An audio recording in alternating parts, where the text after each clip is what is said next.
Hello, today we're going to be taking a look at all of Alireza's amazing games from the European Team Chess Championships where he gained, I think, like 30 points or something. So yeah, it's something super insane. The games are all really high quality and we're just going to take a look at all of them. Hope you guys enjoy this video.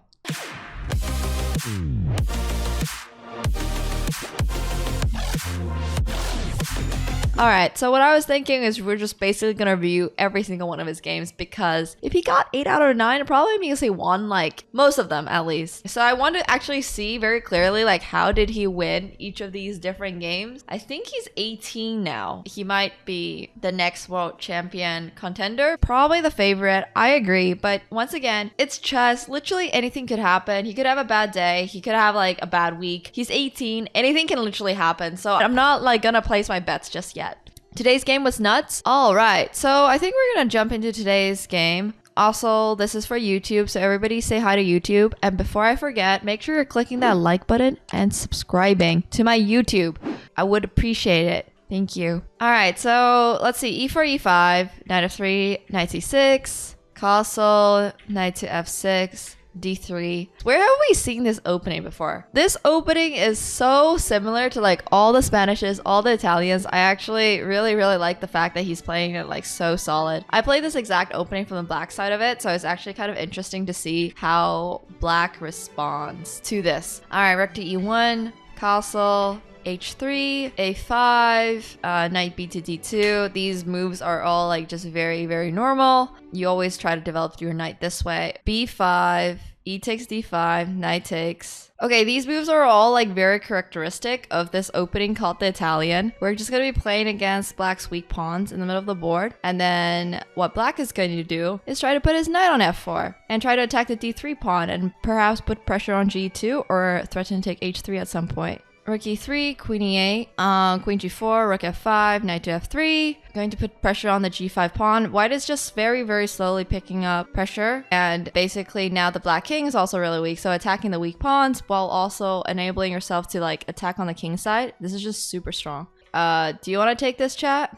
You don't because of g4. If you move your knight away, there's rook takes f2. You're borderline getting checkmated. So that's why Alireza was not able to take the knight on c6. Okay, so now queen takes c6. And after g4, king g1, rook takes f3, rook takes, queen takes. So now you have the e6 pawn that you can capture. And because your rook is now on h1, the king can't just like move to the side and be safe. So the queen has to come back, defend against this check. Queen takes f7, rook takes f7. And okay, I know you guys can see the eval bar, but I want you guys to tell me why do you think this is better for white? Better pawn structure for white? Yes. Double pawns. Yeah, your opponent has double pawns. This is really good. So making sure that your pawn structure is like intact for endgames is really important. If you just have like a bunch of pawns all over the place, well, they're just gonna fall a lot easier. And then you just start gobbling up all of the other pawns. Rook c6, king f5, c takes b5, rook b3. And this is actually an endgame that's not that easy to win.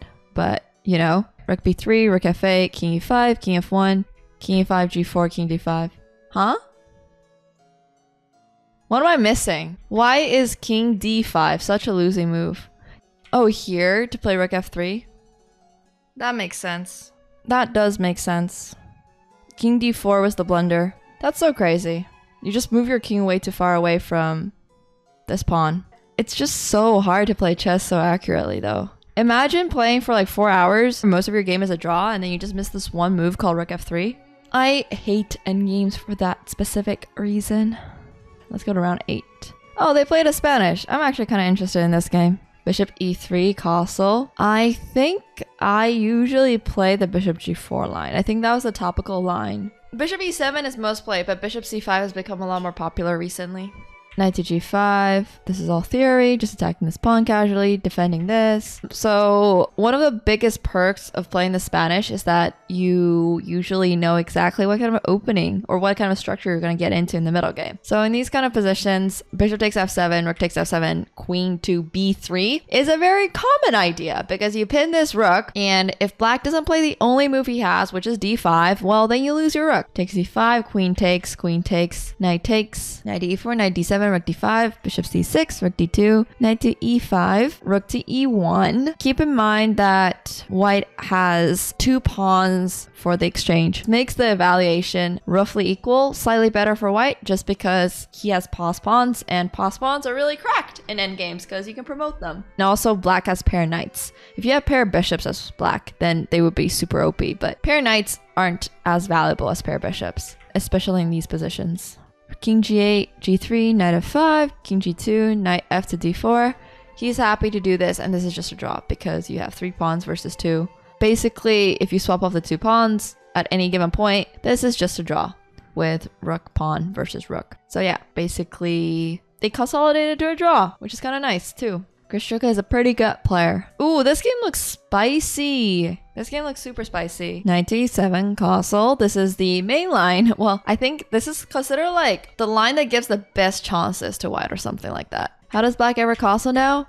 Good question. You basically just don't. You accept the fact that you are going to have a very delayed castle, right? You can just move away your knight to like knight to d7 or something, but then there's always like bishop to d3 being annoying, and just all these ideas where you start pushing like f4 and f5 and knight b4, rook takes c7, queen takes, queen c3. You obviously just can't take this because once you take, then both of the knights are going to be under attack, so that kind of sucks. Moving the queen to g3 because now you don't have to trade off the queen, and you have like all these ideas with queen to g5. So that's pretty spicy. Now that the open file is closed up, you have chances to push up pawns. Literally just removing the queen away from defending the g5 square, and then you push up g5. Literally playing on both sides of the board. You're like, let me get your pieces over there, and then let me just quickly swap over to the other side because I'm no longer needed on this side of the board, right? So might as well just not keep the piece on that side of the board anymore. So queen d8, obviously when your king is weak, you want to be swapping off the queens. Alireza naturally is not going to let Jabava trade that off.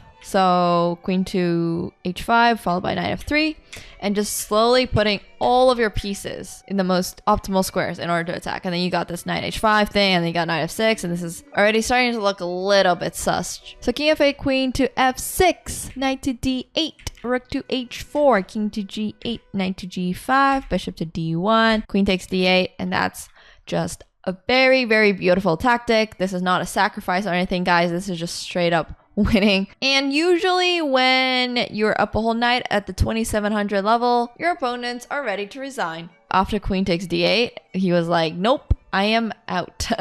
Yup. Let's see, where is his game? Oh, he's here. Found it. Oh, that's the younger brother of my coach. Well, basically did a lot of opening preparations for me at like the last Olympiad and stuff. So they're both grandmasters, but I think the older brother is the younger brother is a little bit higher rated. Queen to d3, knight to f6, queen to g3. All right, so this is the kind of line that I never play because I am not good at winning out of like an end game. Like, I'm not a fan of being like, hey, let's just go play this end game and let's see if we're able to win it, because I think I know I will not be able to do so. So all the props to Alireza for being willing to do that, but I would struggle so much with doing that. G4, bishop b7, a3, bishop d6, bishop takes, king takes, g5. All right, well, just pushing away this knight. So knight to d7, castle. And endgames are so hard to play. If we're gonna evaluate this position, well, you have double pawns, but you also have like kind of a pawn majority on the queen side. And this is also pinned, so you can have ideas of pushing c4 at some point. So h6, g takes h6, rook takes h6, rook takes, g takes, and now you can kind of see how this is now pretty much a weakness. And yeah, Alireza is already like more than 2800. He on live ratings, he is 2803. So it is pretty cool.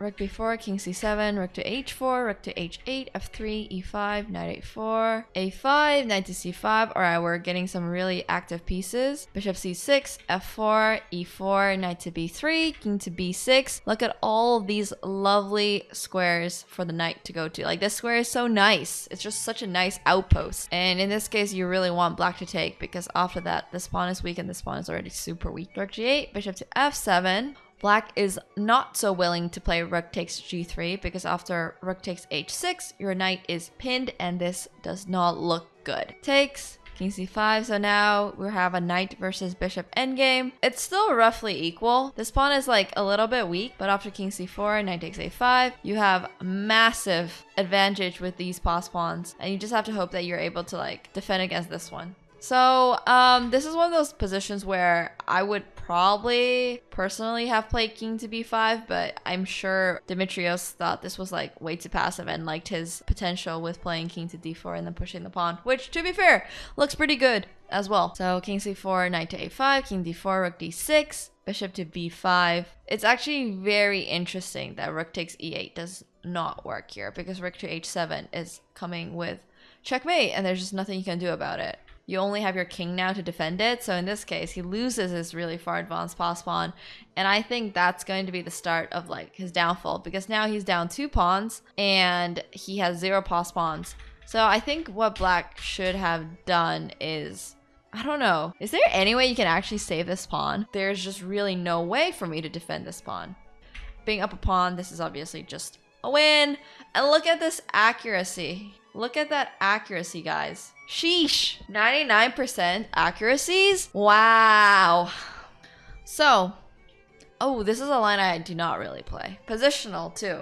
a4, bishop f5. You might be tempted to play e4, but then you just play b5. Well, black just plays b5 and defends this. And this is, yeah, solid. So once again, a4, bishop f5. This is to be able to play e3 and then take on c4 upcoming, so you're not down like a whole pawn. So whenever you're trying to attack, right, on the king side, you want to have like this kind of pawn structure for white, which would look extremely good because you have all the diagonals and all the potential and all the space in order to start your attack. f3, rook to b8, rook to c1, queen to d4, king h1, and c5. Knights are the singular best defenders against pass pawns because you just control all the squares around it and this pass pawn is not going anywhere. Plump your knight down right in front of the pass pawn. Rook to c1, queen to a5, rook to d1, queen to b5. You might be like, whoa, why is black so willing to swap off queens? Well, he does have 2 pass pawns, even though this one is doubled. This pawn is probably not going anywhere and this bishop is like eyeing this pawn. So this queen trade would actually not go terribly in Alireza's favor. Sargassian agrees with that and plays bishop c4 instead. So now Alireza basically has one plan, which is, hey, let's get rid of this d6 pawn and queen g6 move, which is very funny actually. It's just, you can't take it because of the bishop here. But also the amount of time that he spent to play these kind of moves, and now like his queen is like a little bit in the middle of nowhere. White doesn't really have an attack going on here. Like this is the only thing that's being attacked.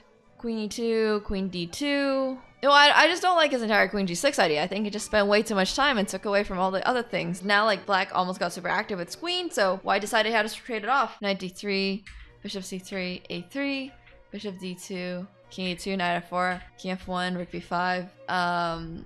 This is tempting, but you get hit with the rook to b1. All right, so rook to b3, and then if rook takes c4, you have knight takes c4, which is exactly what happens. These tactics are just so good because once again, if you take this, there's knight takes, and then this pawn is defended when it goes to a2, and then you can just promote next move. Bishop to g5, knight to a5. Obviously, you're just not giving up the knight for nothing, but now you play knight to b4, and after bishop to d2, you can play knight takes a2, trading off the bishop for your knight, and then you still get this knight c1 in, and then you get a2, but this time the difference is that this bishop on c3 will defend against a1. However, you can move your knight back and aid your pawn in promotion. So this is the example of how a knight versus bishop can benefit a knight. All right, so once again, these games are just super like instructive of how grandmasters play, and this is how everybody should be aspiring to play like at some point in their life. Once you get past blundering all of your pieces every other move, once you get past that, you'll have a pretty good time.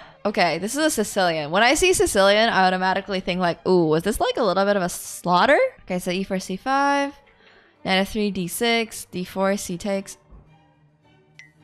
So h3 is a little bit like the line that I play, except it's delayed. So you know what?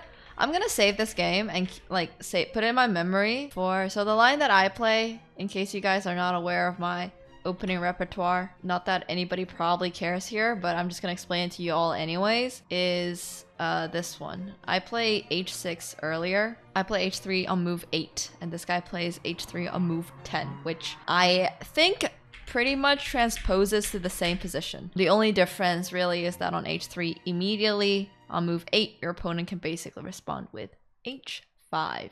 h3 is actually a rare move. It is indeed, but it's also the opening I've been playing for them for like the longest time ever. One opening is not a repertoire. Sorry, it is part of my repertoire. What do you guys want me to say? Knight d5, bishop takes d5. I think I've played games exactly like this before. Do you want to take this pawn, chat? Because rook c1 is scary. And then if rook takes, then you have rook takes c1. And you are still not castle as black. If you're still not castle as black, you probably don't want to be giving your opponent open files and shit. Because this is going to start looking very Monka-esque really soon. So castle now, but you have rook c7.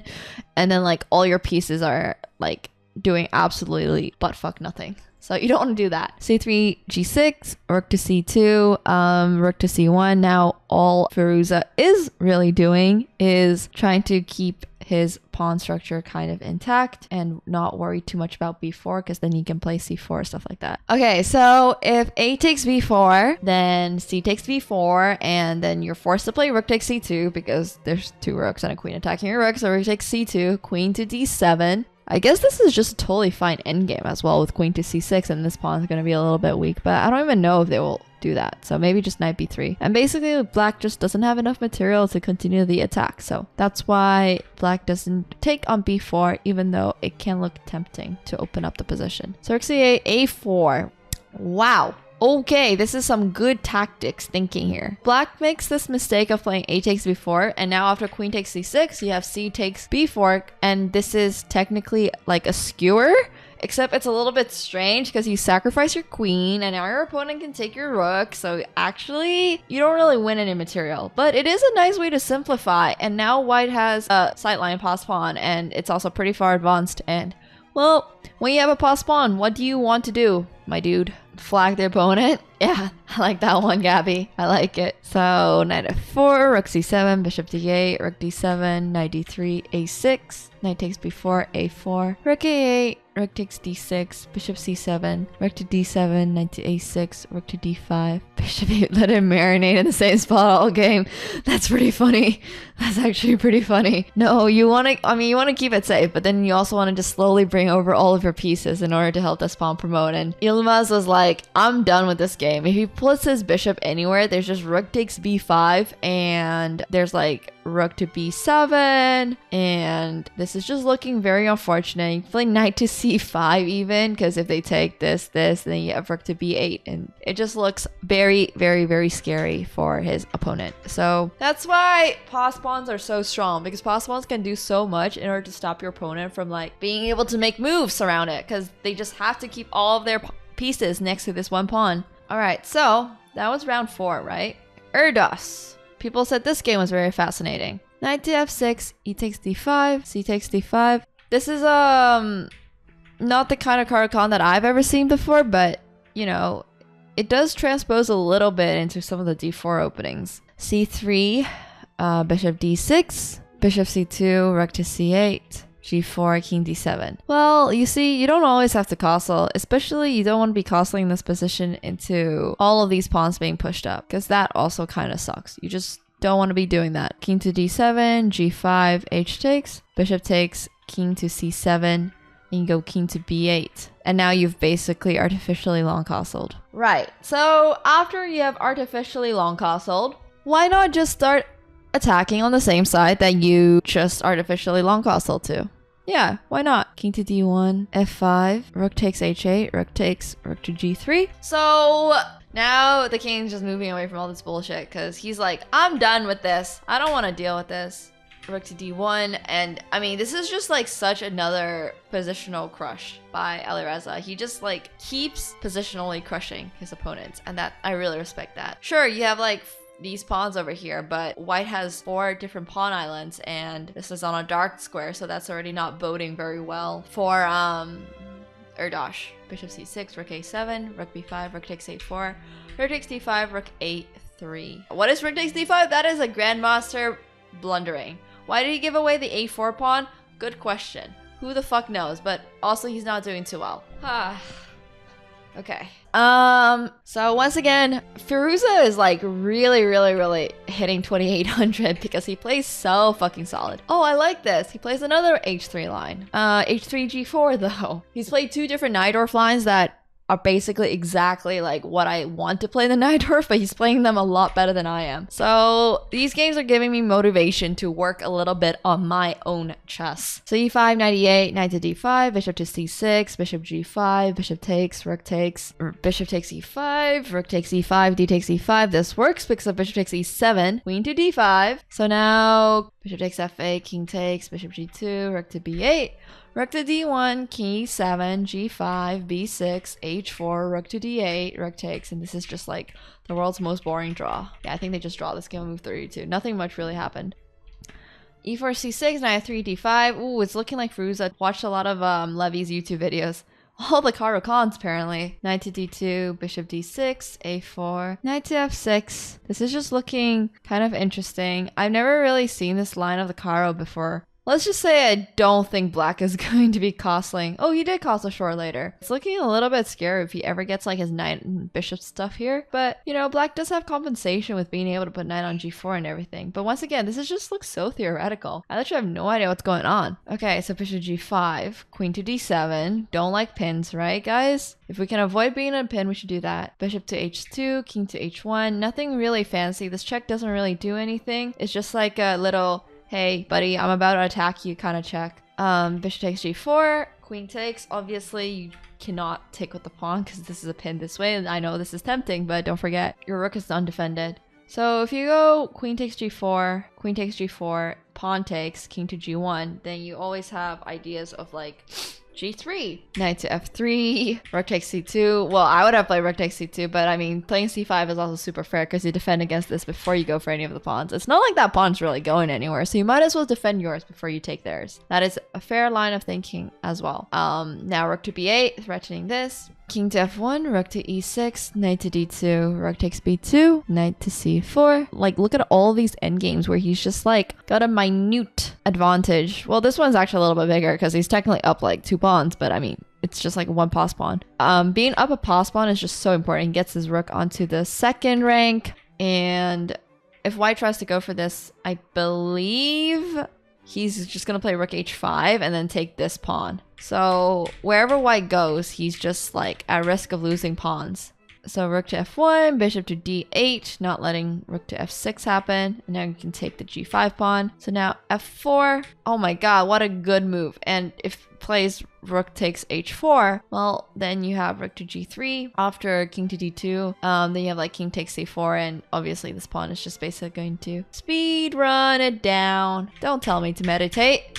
I ain't gonna meditate. What a nice other endgame. Yeah, he went from 2759 to 2803 in basically the last 2 to 3 months because he is just really not giving his opponent any opportunities. He's just absolutely like shutting down all of his opponent's gameplay and like just getting to these better endgames and being like, yup, you just don't have a chance against me. So like honestly, if your opponent just cannot play, then what could possibly go wrong, right? He's just like very solid and doesn't let his opponent get any chance, and that's really important.